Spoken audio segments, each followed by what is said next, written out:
তাই সেই ভিডিঅ'টো হৈছে গৰু বিহুৰ দিনাখনৰে তো বাধা খোৱা গৈছিলোঁ তো ইডিট কৰিব পৰা নাছিলোঁ সেইকাৰণে ভিডিঅ'টো আপলোড কৰা নাছিলোঁ।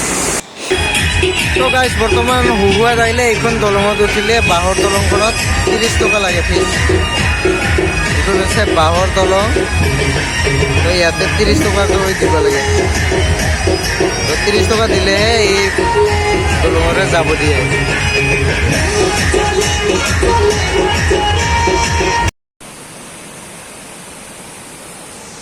তো গাইজ হুহুৱাত কি ধুনীয়া ঠাই তো মজা প্লেচ তো চেল্ফি উঠাৰ কাৰণে ৰিল বনোৱাৰ কাৰণে মজা হয়। একদম পাহাৰৰ ওপৰত আছে, যাওঁতে অলপ কষ্ট হয় কিন্তু একো নাই, মজা একদম।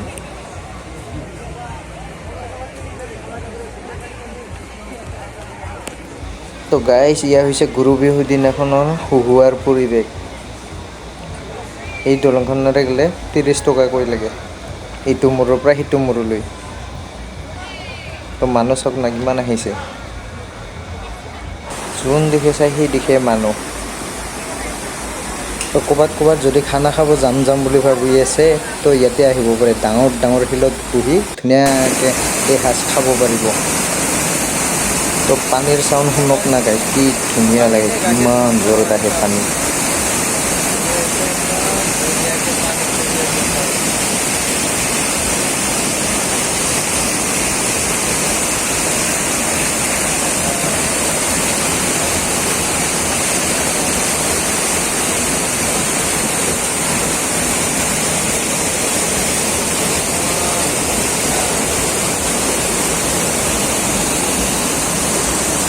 এয়া হৈছে বাধা খোৱা মানে হুহুৱা।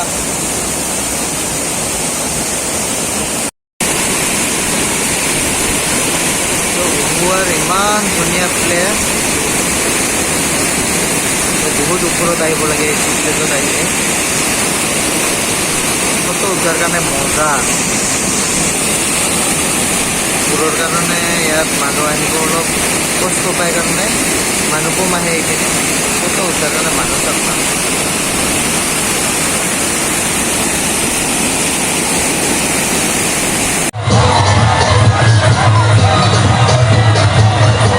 তো ইয়াতে বৰ্তমান চলি আছে চাউণ্ডৰ কম্পিটিশ্যন। তো এইফালেও আছে, এইফালেও আছে। তো ইয়াতে ওচৰা ওচৰি 3টা চাউণ্ড বজাইছে পুৰা একদম কম্পিটিশ্যনত।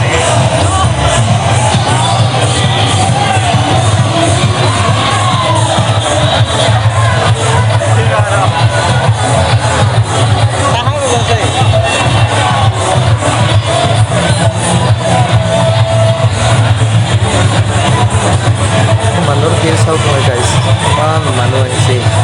ইটো মূৰৰ পৰা ইটো মূৰলৈকে মানুহ মানে